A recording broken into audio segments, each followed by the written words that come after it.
El día de hoy describiremos a los huesos y a las estructuras del esqueleto del miembro superior. Acompáñenme. El esqueleto humano está conformado por un esqueleto axial que incluye el cráneo, la columna vertebral, las costillas y el esternón. El esqueleto apendicular incluye los huesos del miembro inferior y los huesos del miembro superior. Este último se articula al esqueleto axial a través de la articulación externo-clavicular. La cintura escapular está conformada por la clavícula y la escápula. El esqueleto apendicular libre está conformado por el hueso húmero, el cúbito, el radio y los huesos de la mano. Describiremos primero los huesos de la cintura escapular, la clavícula y la escápula. Esta es la cintura escapular izquierda, conformada por la clavícula y la escápula. Describiremos primero a la clavícula. Este es un hueso largo, el cual contiene un cuerpo y dos extremos. El extremo medial, llamado esternal, es triangular y el extremo lateral, llamado acromial, es plano. Entre ambos extremos hay dos bordes, un borde anterior, el cual es convexo medialmente y es cóncavo lateralmente. Contrario, el borde posterior es cóncavo medialmente y es convexo lateralmente. Entre ambos bordes hay una superficie lisa, es la cara superior, y a la inversa, la cara inferior es rugosa. En ella vamos a encontrar estructuras como el tubérculo costoclavicular, sitio donde se inserta el ligamento costoclavicular que viene de la primera costilla. En medio encontramos un surco, área de inserción del músculo subclavio. Más lateral encontramos un tubérculo conoideo, sitio donde se inserta el ligamento conoideo. Luego la línea trapezoide. Esta línea trapezoidea se inserta el ligamento trapezoideo. Ambos ligamentos, el conoideo y el trapezoideo, forman el ligamento coracoclavicular. Al colocar la clavícula con la escápula, se inserta en la apófisis coracoides. La cintura escapular izquierda ahora nos corresponde describir a la escápula. La escápula es un hueso delgado, plano y triangular. Tiene una cara posterior y una cara anterior. Describiremos primero los bordes. Tiene un borde medial, un borde lateral y un borde superior. Un ángulo superior, un ángulo inferior y un ángulo lateral. La cara anterior, cóncava, corresponde a las costillas y por eso es la cara costal. A esta estructura se le denomina la fosa subescapular, área de inserción del músculo subescapular. La cara posterior es convexa o cara dorsal. Vemos que se encuentra en medio la espina de la escápula. Esta separa un área inferior mayor denominada fosa infraespinosa, área donde se inserta el músculo infraespinoso, y un área superior a la espina llamada fosa supraespinosa, área donde se inserta el músculo supraespinoso. La espina tiene un borde posterior en el cual hay una prominencia y este es el tubérculo de la espina, sitio donde se inserta el músculo deltoides. La espina se prolonga lateralmente y esto hace una expansión en dirección superior llamado acromion. En el borde superior y ángulo de la escápula encontramos varias estructuras. La primera, la escotadura de la escápula. La segunda, la apófisis coracoides. El cuello de la escápula, la cavidad glenoidea cóncava, área donde se articula con el hueso húmero. Arriba de ella está el tubérculo supraglenoideo. Allí se inserta la cabeza larga del músculo bíceps braquial e inferiormente el tubérculo infraglenoideo. Ahí se inserta la cabeza larga del músculo tríceps braquial.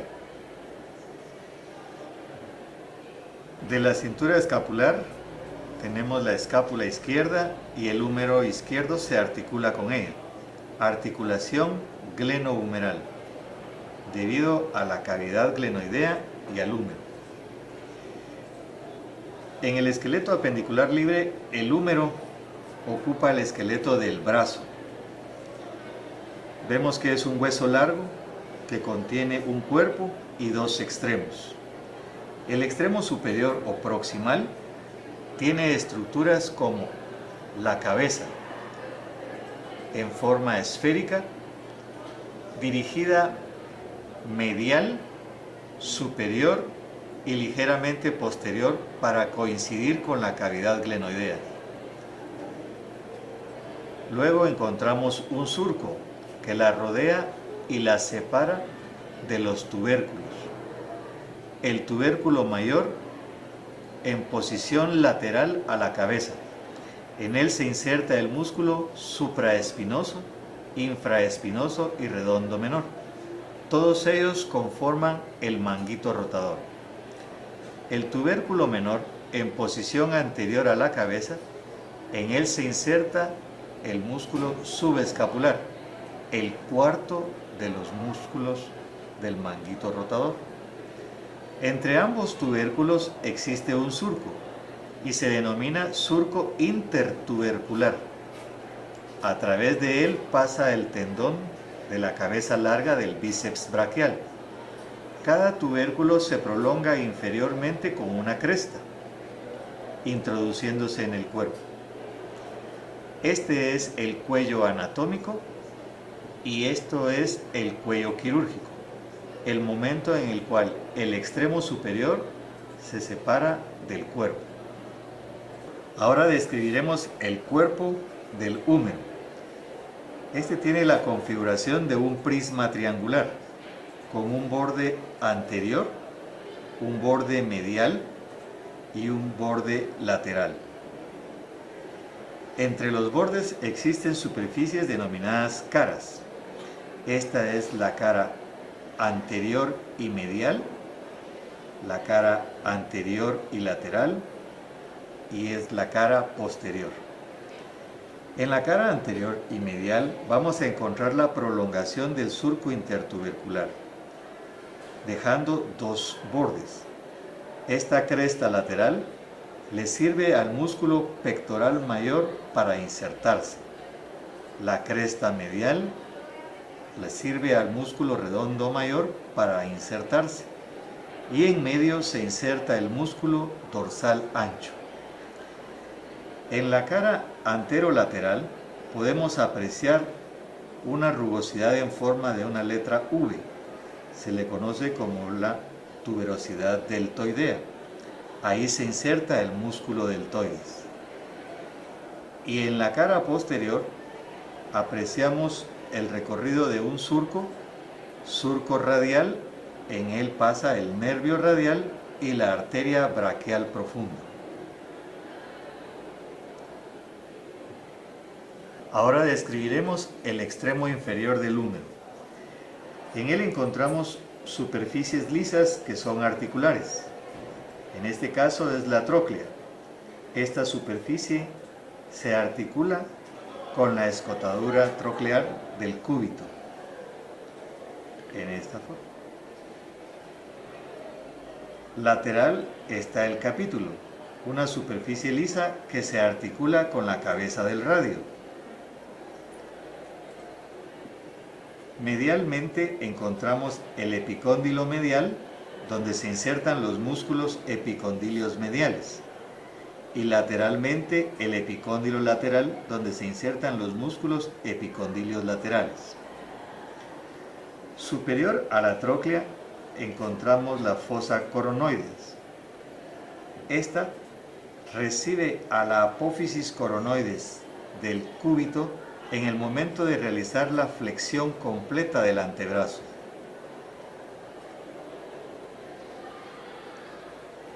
De igual forma, superiormente al capítulo encontramos la fosita radial. Esta recibe a la cabeza del radio en el momento de la flexión completa del antebrazo. En la cara posterior de esta extremidad vamos a encontrar la tercera fosa, que es olecraniana. En el momento de la extensión del antebrazo, el olecranon del cúbito se introduce en ella.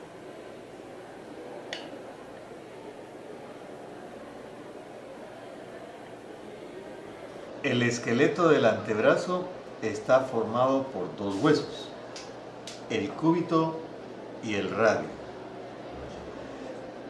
El hueso cúbito es un hueso largo que contiene un cuerpo y dos extremos, uno inferior y un superior. El extremo superior posee una estructura saliente, amplia y rugosa, es el olecranon, área de inserción para el músculo tríceps. Inferior a él encontramos un saliente con proyección anterior. Esta es la apófisis coronoides. Entre la apófisis coronoides y el olecranon se forma una superficie cóncava y lisa, denominada escotadura troclear, para articularse con la tróclea del hueso húmero. Inferior a la apófisis coronoides está la tuberosidad del cúbito, área de inserción para el músculo braquial. En posición lateral a la apófisis coronoides hay una superficie lisa y cóncava, llamada escotadura radial. Esta sirve para articularse con la cabeza del radio y formar la articulación radiocubital proximal. Posterior e inferior a esta escotadura radial se encuentra la cresta del músculo supinador, para inserción del músculo supinador. El cuerpo del cúbito es en forma prismática, triangular. Por lo tanto, tiene un borde anterior, un borde posterior que es palpable en toda su longitud y un borde lateral en el cual se inserta la membrana interósea y por eso puede llamarse borde interóseo. Su extremo inferior encontramos a la cabeza del cúbito, superficie lisa y con tendencia a lo redondo, y a la par una proyección ósea inferior conocida como la apófisis estiloides. En el antebrazo, el hueso radio ocupa la posición lateral. Es un hueso largo con un cuerpo, un extremo inferior y un extremo superior. En el extremo superior encontramos la cabeza del radio, que contiene una superficie superior lisa y cóncava para articularse con el capítulo del húmero. Tiene además su borde circunferencial que le sirve para articularse con el cúbito y formar la articulación radiocubital proximal. Inferior encontramos una estrechez llamada el cuello del radio. Inferior a la estrechez encontramos una prominencia. Esta es la tuberosidad del radio, sitio de inserción del músculo bíceps braquial. El cuerpo del radio es en forma prismática triangular. Posee un borde anterior que se origina desde la tuberosidad del radio y se dirige a la apófisis estiloides. Tiene un borde posterior y tiene un borde medial, en el cual se inserta la membrana interósea y por eso puede llamársele borde interóseo. Esto nos deja entonces tres caras: la cara lateral, la cara anterior y medial y una cara posterior y medial. En el extremo inferior vemos que es amplio y cuadrilátero. 4 superficies. La primera es la superficie anterior, la cual es lisa. La superficie lateral es de donde se origina la proyección inferior llamada apófisis estiloides. En la superficie posterior encontramos al tubérculo del radio en medio de 2 surcos. Y en la superficie medial encontramos un área cóncava y lisa para articularse con el hueso cúbito.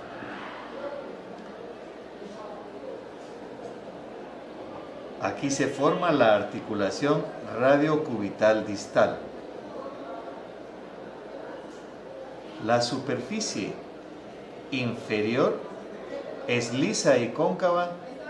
En ella se articula el hueso escafoides y semilunar de la mano, formando la articulación radiocarpiana.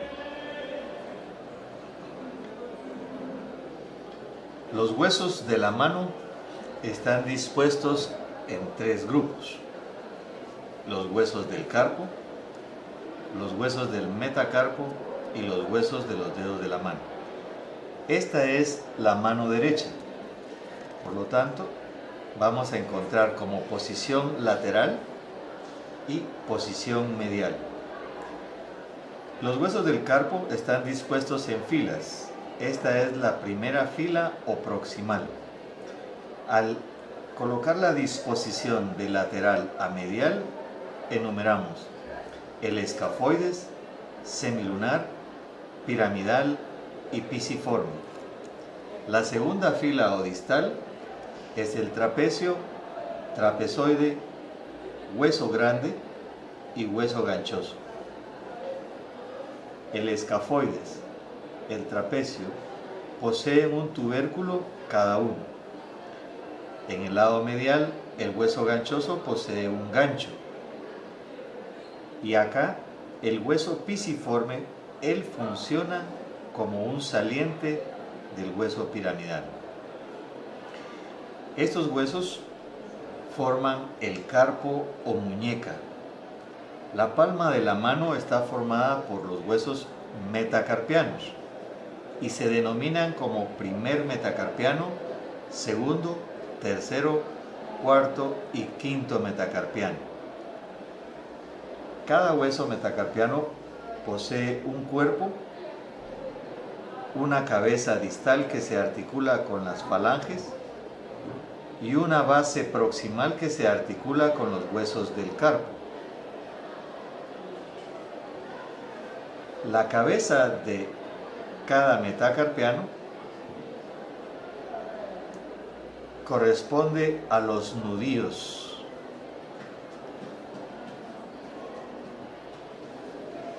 Los huesos de los dedos son 3 falanges, una proximal, una media y una distal, excepto el pulgar, que no tiene falange media. Cada falange tiene una base, un cuerpo y una cabeza. La base se articula con los metacarpianos, en este caso, y en este con la falange media. Las articulaciones encontradas entre el carpo y el metacarpo se llaman carpo-metacarpianas. Las articulaciones identificadas entre el metacarpo y falange se llaman metacarpo-falángicas. pero podemos encontrar articulaciones intercarpianas, intermetacarpianas o interfalángicas. Nos veremos en un siguiente video porque aún hay más estructuras por aprender.